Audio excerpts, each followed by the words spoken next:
La difficulté du machine learning, c'est d'être capable d'expliquer le résultat du modèle. Dans le monde bancaire, on a beaucoup de gens qui ont besoin de comprendre pourquoi on dit oui ou non à un client.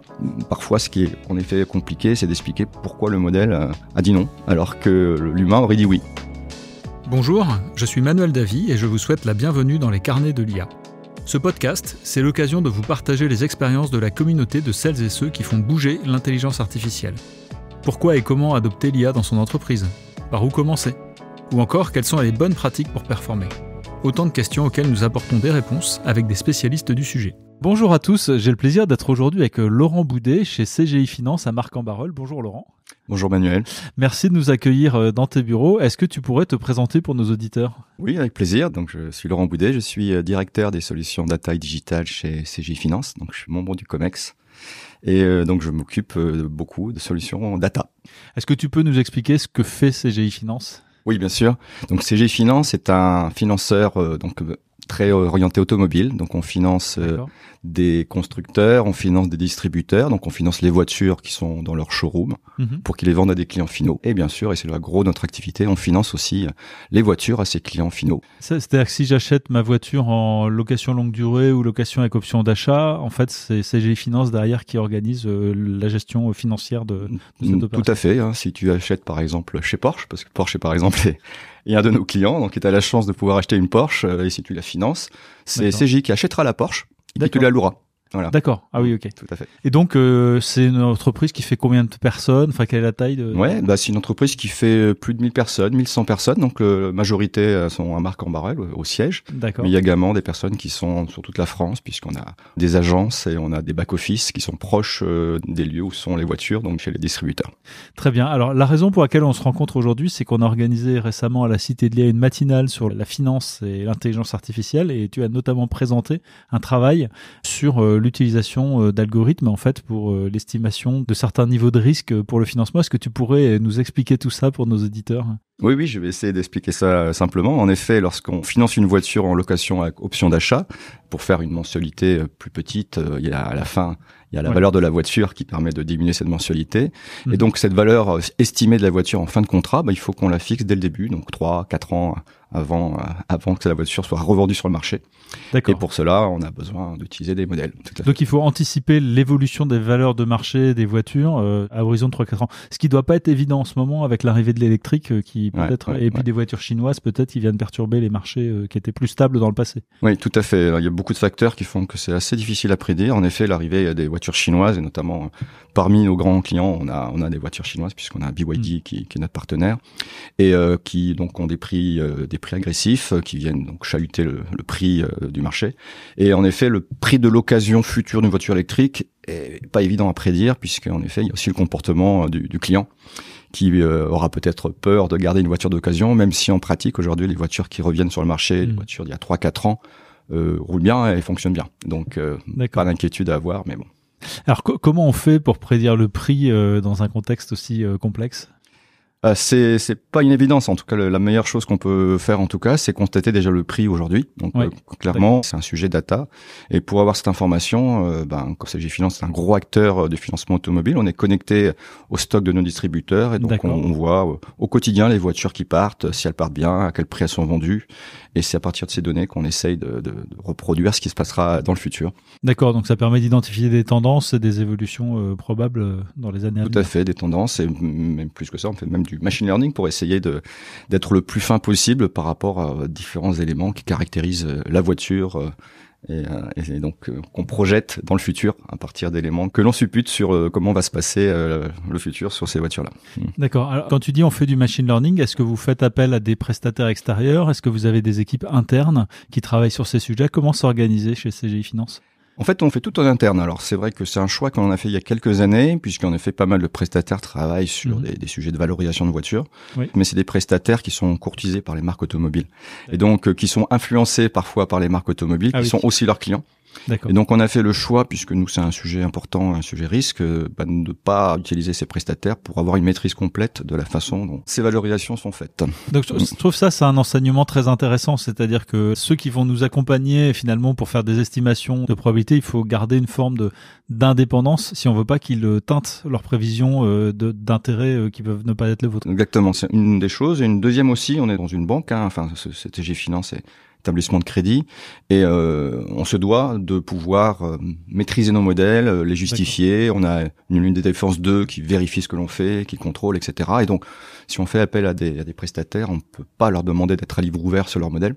C'est un petit peu leur secret sauce, et on a besoin, nous, de savoir comment ça marche, puisqu'on utilise ces algos également pour évaluer le risque que l'on peut avoir financier sur nos produits. Ouais, tout à fait. Donc ça, je comprends que c'est un cas d'usage qui est majeur par rapport à l'activité de l'entreprise. Est-ce que vous avez aujourd'hui, sur le travail ou déjà déployé, d'autres cas d'usage d'intelligence artificielle pour vos opérations ? Oui, on a bien sûr l'intelligence artificielle qu'on utilise pour les scores d'octroi de crédit, notamment sur les scores sur l'entreprise, puisqu'on finance aussi des petites entreprises qui manipulent tout simplement les données qui sont sur les bilans, les liasses fiscales, qui permettent de catégoriser assez finement le risque en fonction de typologie de société. Donc ça, on fait déjà du machine learning depuis quelques temps là-dessus. On a des algorithmes plus simples pour les particuliers, de régression logistique, des choses qui sont simples et robustes, mais qui sont assez facile à expliquer, parce que la difficulté du machine learning, c'est bien sûr, c'est d'être capable d'expliquer les résultats du modèle. Oui. Toujours pareil, dans un objectif de pouvoir montrer à des commissaires aux comptes, montrer à la CNIL comment marchent nos modèles. On est plus à l'aise quand c'est des algos simples. Et donc sur le particulier, pour l'instant, on n'utilise pas de machine learning. D'accord. Le machine learning, c'est évidemment des technologies qui sont arrivées assez récemment, mais j'imagine que CGI Finance n'a pas commencé seulement il y a 2 ou 3 ans à calculer des risques. Non. Quel est ton regard en fait sur la façon dont ça a pu faire évoluer ce métier d'évaluation des risques ? Comment tu qualifierais ses apports aujourd'hui ? Quel est ton regard un peu sur cette évolution ? Mon regard, c'est que c'est en effet, quand on regarde les performances nettes brutes des modèles, ces performances sont largement accrues. Par contre, la difficulté dans la conduite du changement, c'est que dans le monde bancaire, on a beaucoup de gens qui ont l'habitude d'étudier des dossiers, donc ont besoin de comprendre pourquoi on dit oui ou non à un client. Et avec des choses assez simples. Et parfois, ce qui est en effet compliqué, c'est d'expliquer pourquoi le modèle a dit non, alors que l'humain aurait dit oui. Et cette conduite du changement va être longue. D'ailleurs, même sur les modèles traditionnels, on avait aussi ces difficultés. Ouais. Et c'est accentué quand même sur le machine learning, car parfois, on tombe dans des cas où l'explication est compliquée. Est-ce que du coup, ça a contraint le choix d'écarter certains algorithmes qui ne fournissaient pas suffisamment d'explicabilité ? Comment vous avez abordé ça ? Ça contraint surtout dans le choix des variables. C'est-à-dire que lorsqu'on prend des variables dans notre modèle, on est bien obligé d'essayer de trouver un sens, c'est-à-dire un sens métier. On peut avoir des variables qui fonctionnent très très bien, mais quand on n'arrive pas à donner un sens métier à cette variable, parce que la personne qui étudie le dossier dit mais je comprends pas comment il peut y avoir un lien entre le risque et cette variable, même si on sait que ça fonctionne, ça nous arrive de les écarter. D'accord. Voilà. Ouais, comme quoi la capacité de l'humain à appréhender le résultat et à se l'approprier reste quand même fondamentale. Clé, et c'est plus important que la performance pure. Ça peut être plus important. On préfère perdre quelques points de performance et avoir quelque chose de plus simple à expliquer. Oui. Merci pour ces éléments d'explication. Ça nous amène à notre première question. Vous avez un message. En tant qu'acteur régional majeur dans le domaine du financement, vous avez déjà une expérience de data science qui date de plusieurs années. Alors aujourd'hui, c'est quoi les prochains projets sur lesquels vous voulez travailler ?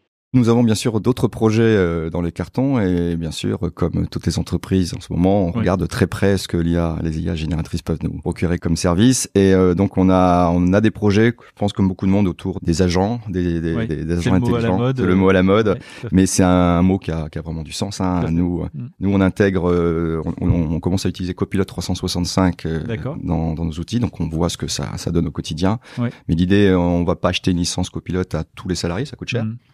Et surtout, si on ne drive pas les salariés sur l'utilisation de l'IA, le problème c'est que c'est pas forcément efficace. Donc parmi les projets qu'on a, on a justement de créer ces agents avec des bases de connaissances spécifiques à CGI Finance. D'accord. Dans des domaines juridiques spécifiques aussi à nos domaines, dans des domaines de conformité, dans des domaines informatiques. Ça veut dire à chaque fois c'est un agent spécialisé sur ce domaine-là qui est en train d'être créé. Tout à fait, on a une grosse difficulté d'accès à l'information et donc on commence à s'organiser dans des SharePoint, à mettre beaucoup de documents, mais il y a beaucoup de documents qui sont difficiles d'accès et l'idée c'est de spécialiser des agents dans différents domaines. D'accord. Ce qui permettra aux personnes qui sont responsables de SharePoint d'être responsables de la donnée que je mets sur ce SharePoint parce qu'elle sera partagée après par un agent.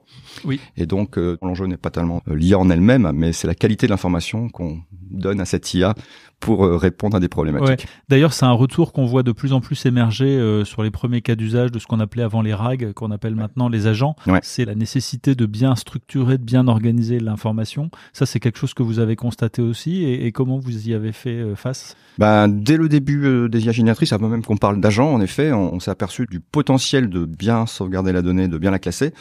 On avait, alors je pense qu'on ne doit pas être les seuls, on avait peut-être une petite carence dans le domaine où en effet pas assez de documentation sur des sujets, pas assez de documentation mise à jour. D'accord. Et on a vite pris conscience que c'était clé, puisque cette information écrite devient un asset de la société. Et si elle est écrite et si en plus elle est exploitable par des agents, ça prend une autre dimension puisqu'elle devient plus accessible. Je ne sais pas si vous l'avez déjà déployé, mais si c'est le cas, comment vous avez justement expliqué ou fait la pédagogie auprès des utilisateurs de cette nécessité de bien structurer les documents Par des démonstrations. On marche beaucoup comme ça. En ce moment, on fait beaucoup de démonstrations à des métiers. Donc, on a par exemple un projet informatique qui s'appelle Caraïbes, qui est un projet d'organisation informatique avec énormément de docs qui ont été mis dans ce document. On a connecté une IA, ça se fait très simplement sur un SharePoint.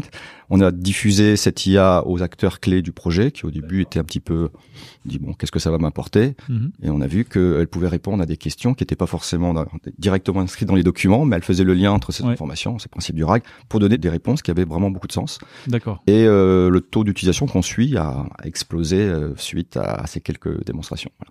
D'accord. Et donc maintenant, pour arriver à donner du boost à ça, je prends parfois des stagiaires. Par exemple, là, je recrute un stagiaire dans le domaine juridique qui va travailler avec les juristes pour regarder quels sont réellement leurs besoins dans ce domaine-là et pour construire un agent qui pourra travailler et répondre à des questions juridiques pour gagner du temps dans la vie de tous les jours. Voilà.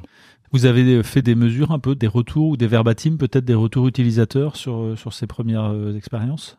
Ça démarre tout juste. Pour l'instant, on n'a pas encore fait un retour verbatim. C'est pas structuré, mais ça va l'être en effet. Là, on va passer la seconde et on va essayer de booster tout ça. Et on compte même utiliser les agents là, parce qu'aujourd'hui, on a une problématique, c'est comme on grossit beaucoup, on a beaucoup d'appels clients. On a des plateaux. On a 40 personnes qui sont là rien que pour répondre aux demandes de clients. On est en train de réfléchir à utiliser l'IA et donc là des agents complets qui pourraient même parler aux clients. Ça, c'est quelque chose qui commence à se développer dans le monde automobile d'ailleurs. Pour gérer une partie des questions, bien sûr, les questions qui sont simples à répondre. D'accord. Et voilà, une IA qui pourra éventuellement aussi se rendre compte par elle-même, c'est ça qui est intéressant, que le client a besoin d'une vraie personne. Et qui routera vers une vraie personne, lorsqu'elle ne saura pas répondre à sa demande. D'accord. J'invite d'ailleurs nos auditeurs, si vous ne l'avez pas déjà écouté, l'épisode qu'on avait enregistré avec Vilogia, justement, qui a mis en place ce type de technologie il y a déjà 2 ou 3 ans sur le call center, avec un impact inattendu qui était un changement de l'organisation interne de l'entreprise pour mieux s'adapter finalement aux besoins des clients. Je l'écouterai moi aussi, parce que je l'ai pas entendu. Très bien, ça nous amène à notre deuxième question. Vous avez un message.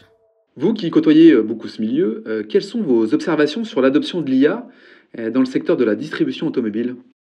C'est vraiment le tout début. En effet, il y a beaucoup de prestataires et de startups qui vont voir les distributeurs pour leur proposer des solutions assez innovantes, mais aujourd'hui, ils sont un petit peu craintifs, pas forcément très réactifs. La distribution automobile est quand même restée ancrée dans des modèles assez traditionnels. J'ai une grande concession, j'ai des vendeurs, les clients se déplacent, ils essayent la voiture, il y a un contact humain. D'ailleurs, les financements sont essentiellement faits en concession automobile, ne sont pas à distance, donc voilà. D'accord. Donc l'intégration de l'IA est récente, mais en effet, il y a des distributeurs qui commencent à l'utiliser, ceux qui ont déjà des plateaux et qui ont comme objectif d'appeler les clients, de mettre en contact des clients avec des vendeurs, proposer des nouveaux financements, des nouvelles voitures. Et nous, on les accompagne aussi là-dessus, parce qu'on leur envoie de la donnée pour leur permettre de bien cibler leurs clients. Et certains d'entre eux, en effet, commencent à utiliser de l'IA pour générer, par exemple, le discours qu'on doit tenir au client lorsqu'on l'appelle. Donc, l'IA prend connaissance du contexte client, intègre les données que nous, on leur envoie en tant que financeur, et à partir de prompts, c'est assez simple à faire, combine ces données pour donner un discours à tenir lorsqu'on appelle le client.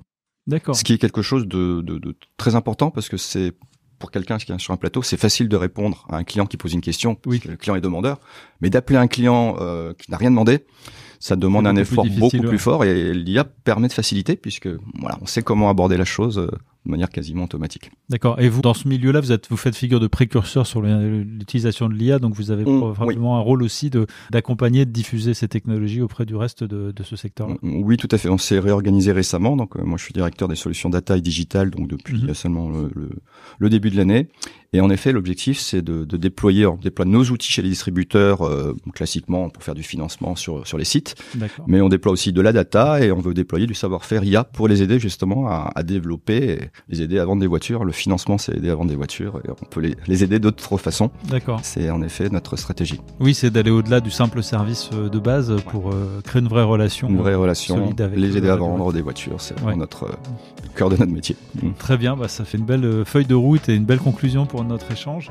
Quant à nous, on se retrouve dans 15 jours pour un nouvel épisode. D'ici là, n'hésitez pas à vous abonner à notre chaîne et également à aller voir notre site internet www.iahdf.org.